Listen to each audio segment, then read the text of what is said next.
Hello there, I'm Dot Strange here. I'm working on a music video for Rabbit Junk called Break Shins to This, so I figure I'd give you a little behind the scenes insight into the music video. So I storyboarded the video. As you can see, my real basic storyboards, which are closer to thumbnails, which a lot of people call them.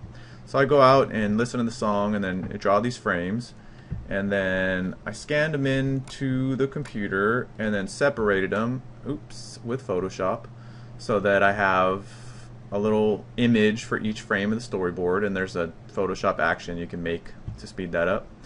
So then I had the storyboards, and then looking at the storyboards I can figure out what I need to make and what style I want to do it in. So I went ahead and made some like style frames using the characters from the old Rabbit Junk video, but then I just did some test renders and stuff because I like trying new things, especially music videos. You can try new things out.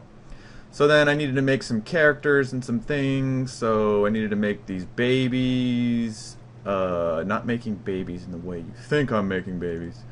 And so then I did this little test just of the style that I want to use for the video, just a rough style test and a character test to make sure that everything works. And then I don't usually do this on movie projects because it's too long, but on this one, since it was short, I made an animatic. So here's my visualization of the video.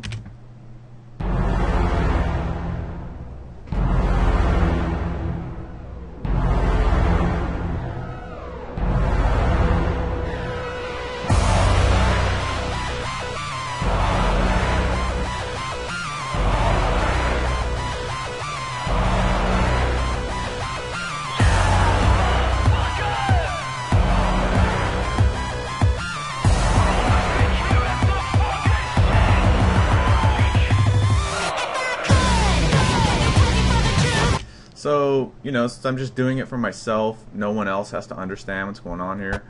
So, what I'm going for before I start animating is just the timing.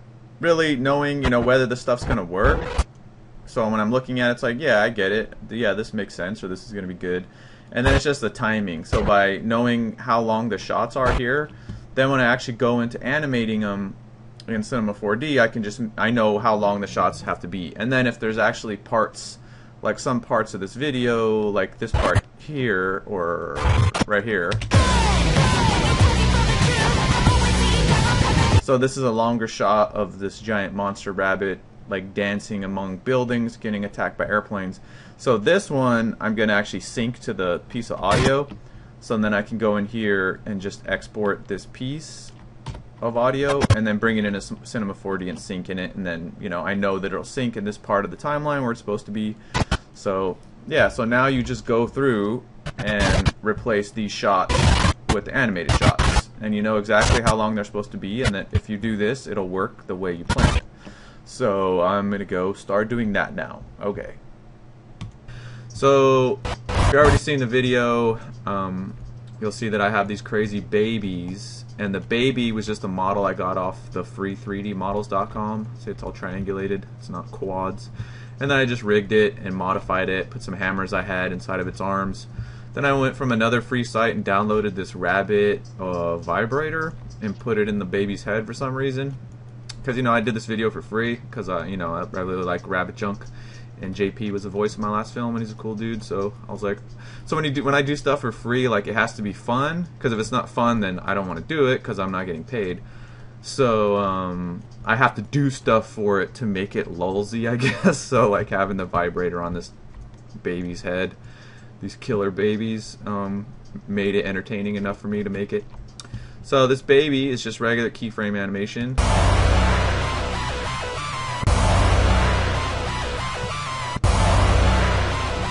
And the way you do this kind of thing is that you just load in the audio file into your scene, so you have the audio.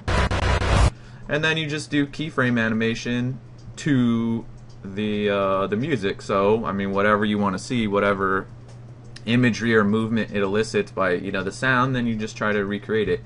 And so what I did was, I like using motion clips a lot. So then I create a loop that represents like one loop of the movement to the music.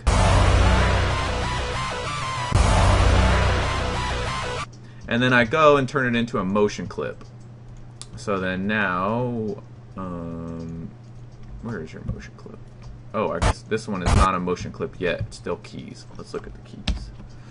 Okay, so these are all the keys for this baby. Actually, let's go in here and go show animated. These are all animated? Okay, I guess so. So then, you know, the way you would go and turn this into a motion clip is that you would just highlight the hierarchy that you want to put the clip on, which would be the baby, and then add motion clip, and then you create it. Then you have a motion clip which you can reuse on other characters and loop and flip around and do all kinds of stuff. So let's just see. Yeah, before this I made a baby walk. So let's see if we just drop this baby walk in here. So, and then I can loop this. And the walk cycle is done the same way. If you go back and look at my other tutorials, I have a little walk cycle, or a couple of them, walk cycle tutorials. So I just use motion clips. Here's the baby's run, which was keyframe animated, and then I just turn it into a motion clip.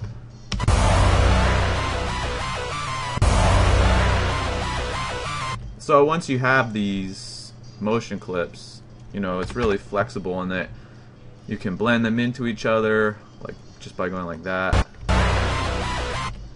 So they're really flexible, and it just simplifies things, because once you it's like baking all your keys into a clip, so you can move them around, and as long as you do it right and what you need to do. I actually made a video about motion clips, I think, I have my tips, but I always make sure and key everything that's being animated on the first and last frame of the motion clip. That just saves you headaches. So here's this is a little baby clip doing his thing. So let's look at some of the other elements, like this fire that's in the video. And you know, I don't like working with, like, the worst thing that you can do as an animator, or for me the worst thing I can do or have to deal with, is a really slow viewport. So like you'll see here, if you can see it, this viewport's playing at like 250, 200 frames per second, which all I need is 24, but the faster the better. So I mean, I guess if you were using some other application, or you wanted to do like a real fire simulation, you know, you use all these particles, and it would probably slow down your viewport. So I want speed and flexibility. So I always go for styles, if I can, that are low poly and just simple solutions that allow me to work fast, because it's no fun working in a viewport that's like gink, gink, gink, that's really slow. I know you can solo things and all that stuff, but still I try to keep it fast. So for this fire, all it is just little plain piece of geometry with a wind deformer in it, and that was my fire. And then I put an object buffer on it and used it to color the fire, which I'll show you later. So let's go see what ended up happening to that fire. Okay, so then I had the fire, and I have these babies that I want to bash these rabbits that are in the fire and have it give off some like blocky sparks. So this is just the baby, motion clip animated. This is the same fire you just saw. Now these rabbits, you'll see, you know, all I'm going for is like an abstract interpretation. So he's hitting these rabbits. I don't need it to be totally accurate, so I just need it to move a little bit, so you know, so you get the point that like, oh, he's hitting them and they're moving. So to do this, all I did was get a bunch of rabbits, these models here, and put them in a fracture object, which, because when you have a fracture object, you can apply MoGraph effectors to it. So in the fracture object, I have a random effector, and the random effector's weight is animated. So the random effector is set to change the position and rotation of the clones, and then when you animate the weight or the power of it, you know, it gives you this kind of motion, which was good enough for me. So this is just loops. And for the little fire particles, I just used a standard emitter with a cube. But you'll know that if you use a standard emitter, you can't turn it on and off. You just turn it on and it stays on. So I just did a little hack where I just animated the visibility.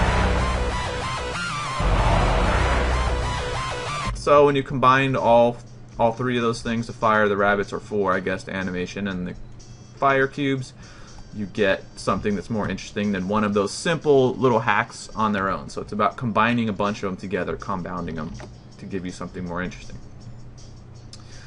So this is the rabbit. His name's Mallets running here. Nothing complicated about this. It's just a simple run cycle that I did. And something I wanted to show you here. There's a scene in the video where he runs up and like slides across the ground and punches these dudes. So I created the punch stationary, and you know he's running in place, and then I blended the two like this.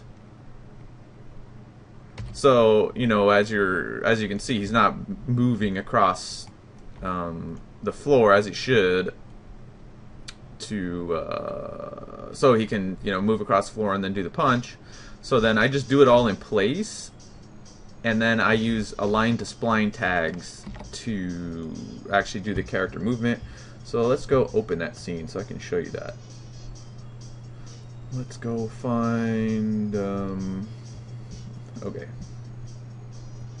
So this is a scene where he's running up. Oops, I'll turn off generators to make it faster. So he runs up, and then he slides across the ground and punches these dudes, and they explode, but you can't see it because I turned it off. So I have the character with a motion clip inside of a null.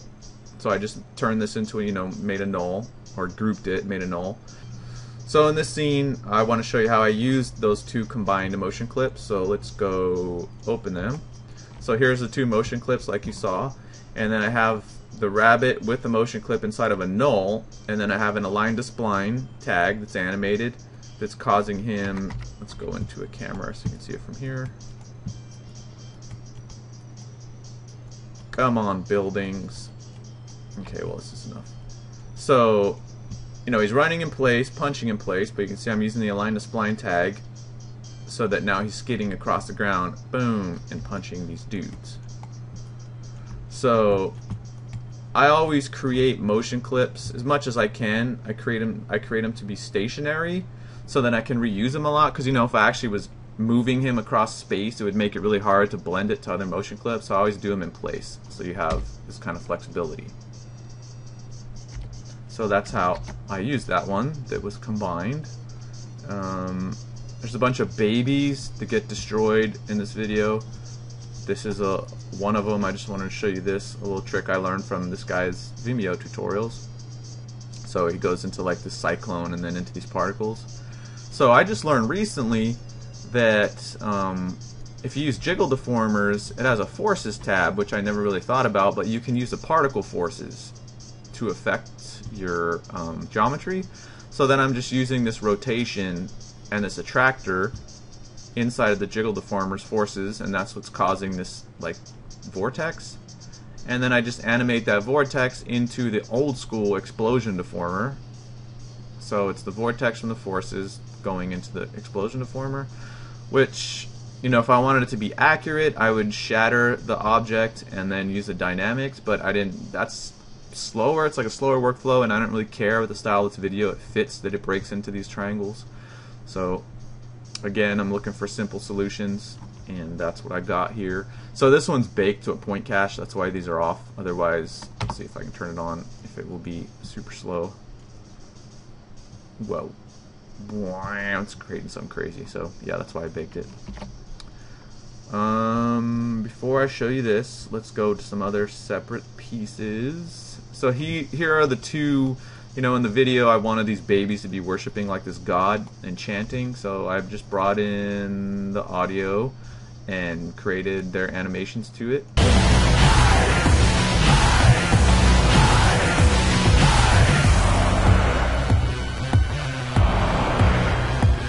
So as you can see, the music slowed down, but they stayed like in beat with the music. So this is the motion clip right here that I made first. And that one's a lot faster, but the dope thing about motion clips is, like, let's go into this worshipping baby. So I'm using the same motion clip twice, but I stretched this one. Let's see, where does it show me the time? I don't know. So all I did was stretch this one out. You can stretch them like this. Oh, there you go, 140, 130. So that one was just stretched out, so it blends from the normal speed one to the slower one. So they stay in time, and the way I did that is I just like watched it and then stretched it and waited till it, you know, fit, and then now I have this smooth transition between the two.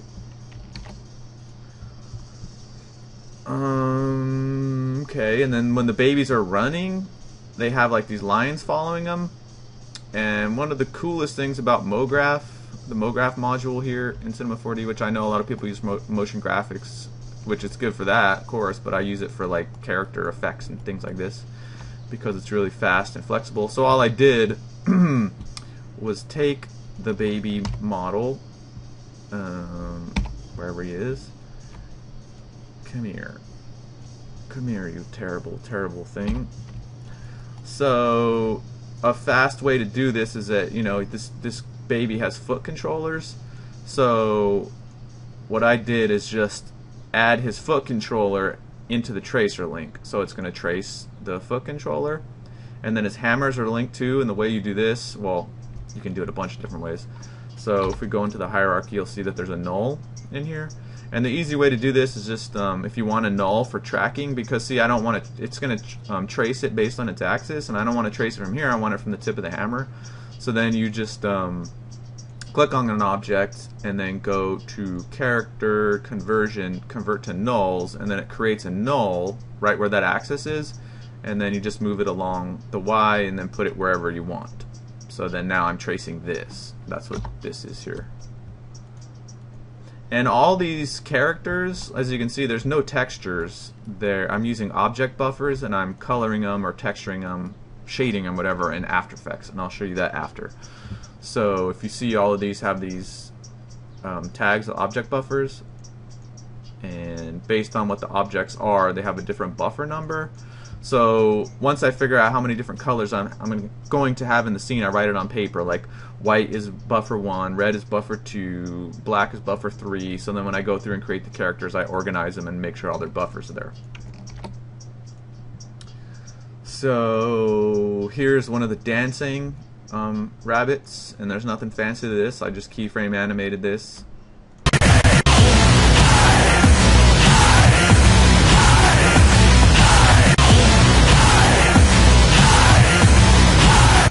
And then I turn it into a motion clip, and you know, I'm just using a couple little principles in animation, and just there's really nothing to say about this other than it's just keyframe animation, and then it's me, you know, doing some kind of stomp shuffle dance. Well, not me, but I'm animating it. So let's go through a couple shots here to show you some stuff. So we have this dude, which is actually a badassery character, and I used him in the last Rabbit Junk video too. And so his gun blast is just a piece of geometry that's animated off and on, as simple as you can get. And he's just standing still, and then I have vibrate tags on his hands and different IK controllers with fast frequencies like 10, or high frequencies I should say. And I'm using the stage object to animate between a couple different cameras. This baby has a tracer, it's a run cycle that I keyframed. And I'm using just basic particle system that I put inside of the gun. So if we go to his gun, we'll see that there's just an emitter in his AK-47 shooting cubes. And so this baby jumps up and smashes his head. And the baby, where is this baby? This killer null. So the baby too is using a running motion clip, which is a cycle, and then the jumping and smashing head is also a motion clip. So right here is the baby smashing head, and these are two runs. So it's blending into the smashing the head, and then it's blending back into the run. And then I'm using the align to spline to animate him across, moving across the scene. And then to smash the guy's head, all I'm using is a morph, which this is like old school, super easy, I guess 3D. This is as simple as you can get. So the morph's at 0, his head looks the same, then the morph's at, let's go up here so you can see it. So the morph's at 0, hits his head, the morph's at 100. And then I animated his eyeballs flying out, just keyframed them. And then the dude falls and the baby runs away with his tracers. So yeah, I guess what I'm trying to show you is that, you know, it's too easy to get caught into wanting to do things that are like physically accurate or exactly as they are. But when you're making movies or doing animation, it only has to look right. So it doesn't matter how you do it as long as it looks right. And by right, I don't mean accurate, like exactly, you know, like obviously this dude's head wouldn't get crushed like that or wouldn't happen in one frame, or that other things would happen. But to me, I'm just trying to have simple things happen, like, okay, a guy shooting gets his head crushed. So, I mean, you could do like soft body deformation, so it recoils a bit, does all this stuff, but it looks right to me, and so I go with it. So that's all I'm trying to do, is get it to look right. And I'll do any cheat, I'll do anything that's not wrong, I'll destroy the geometry, I'll do anything just to make it look the way I want, look right. So here's a shot with Mallets, the rabbit guy, running, and then jumping over this wall, landing, and then swinging his hammer. So I want to show you this because there's a whole bunch of like hacks in this, in the way that I did this. So here's the group that's chasing, because what I'm actually doing, I'm using 3 different groups of babies. So I have the babies that are chasing him, the babies that walk up to him, and the babies that jump and try to kill him. There are 3 different groups of babies because I did the animations. They're animations from previous shots that I just wanted to reuse, but I just combined them. So when they're running after him, there's a certain set of babies, and then I turn those off. You see they turn off. And then it goes into these walking babies, and then those also turn off, and then I turn on these jumping ones to get killed. So the reason I did that is that I had the running babies as one motion clip, I had the walking babies as another motion clip, and I had the jumping babies as another. So you're asking yourself, well, why don't you just blend them? Well, things can get complicated when you're spinning characters around and blending motion clips. You have to use a pivot object to correct it. So this was easy. So what I did was, when I used the camera to hide the seams between the character blends. So these characters pass the camera and they turn off. So at this point, you can only see these hammers. So you see these running up, and then you only see these hammers, and then these other ones walk up. And then I pull the camera in, which gets a close-up on him, and then it pulls back again, and then you see the other one. So I'm hiding the seams. So I'm doing really clunky things. I'm just using these little subtle tricks to hide it.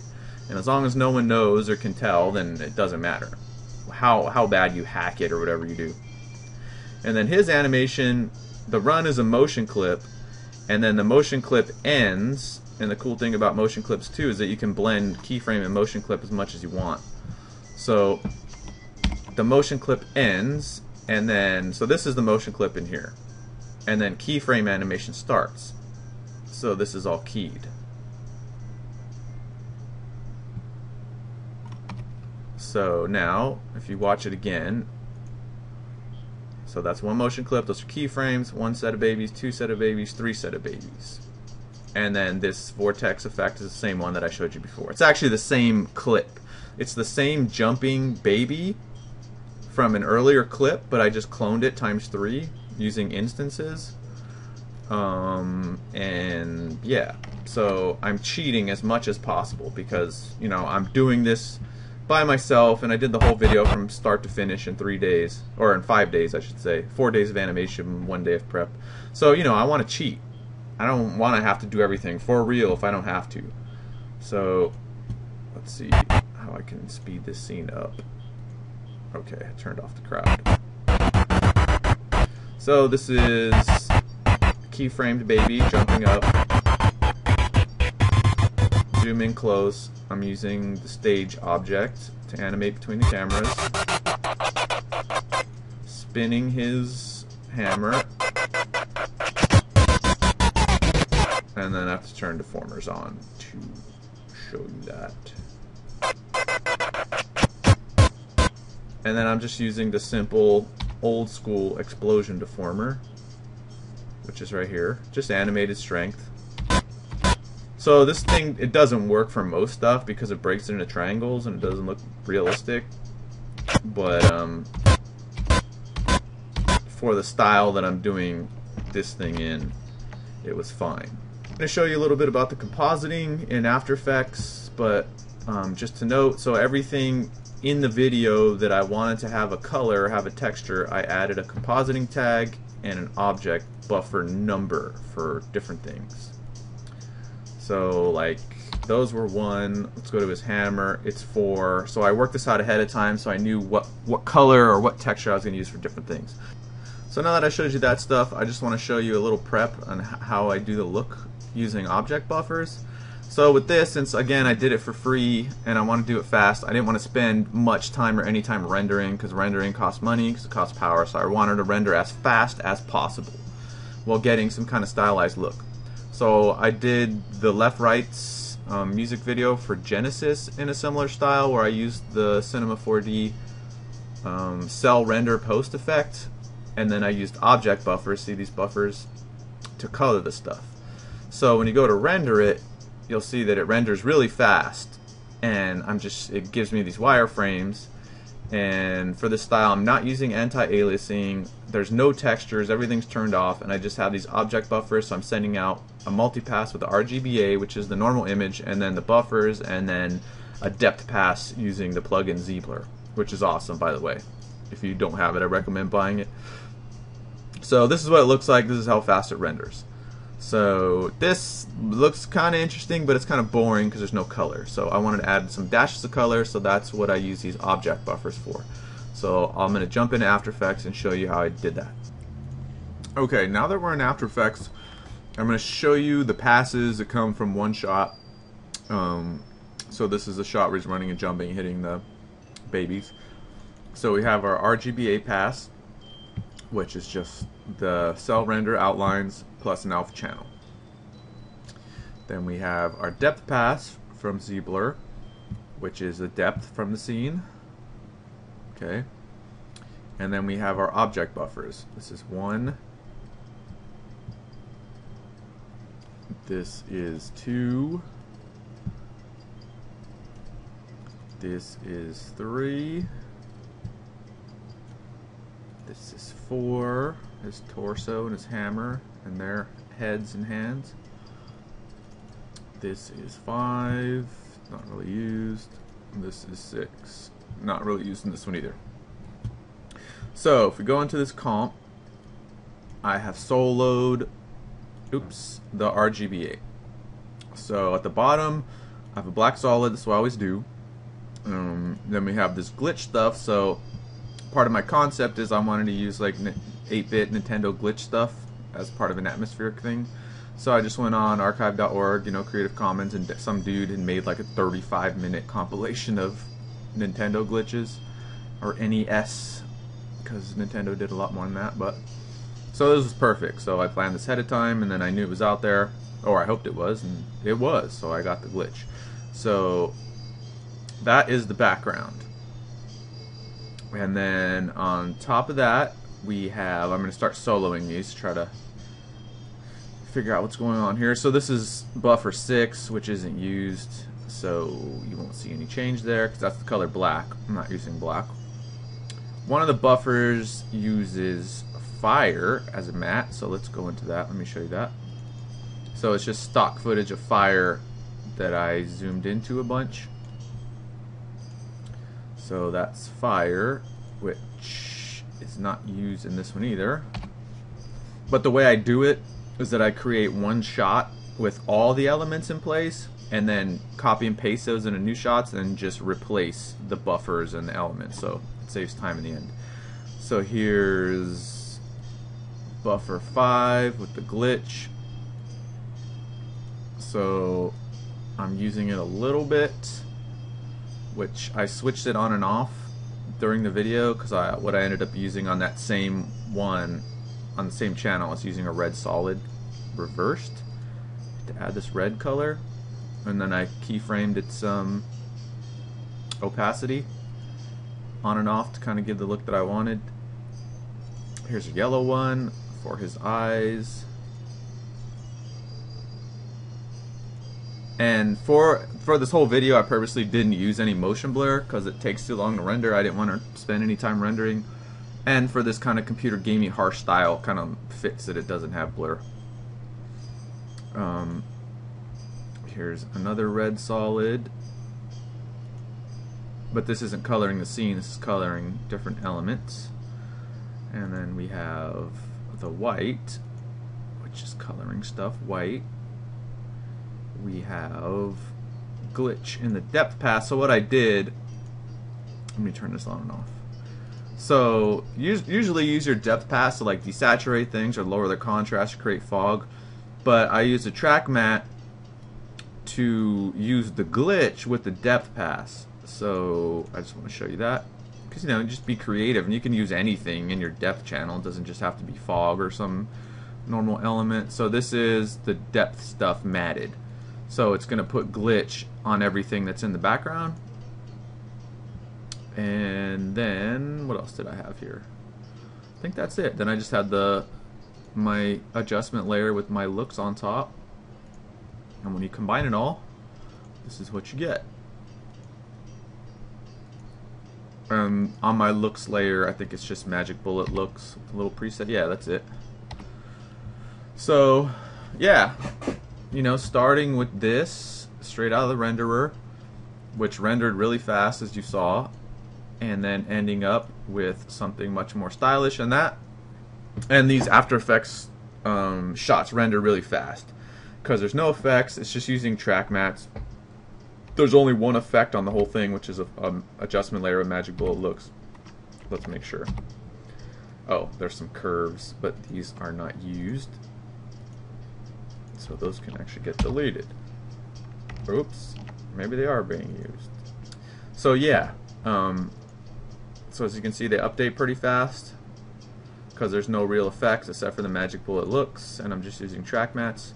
So if you have a project, maybe you have like an underpowered computer and you want to do some cool looking shit, just be creative with your track mattes and object buffers. And I mean, there's so much more you can do with this, you know, being creative. And I don't know how much people use it. Maybe they use them a lot, but this is the second time I've used them like this. First time was for the Left Rights video, Genesis, so you can go check that one out on YouTube. But yeah, I had a lot of fun doing this video, and I hope you like it when you see it. Until next time, M. Strange saying the bye.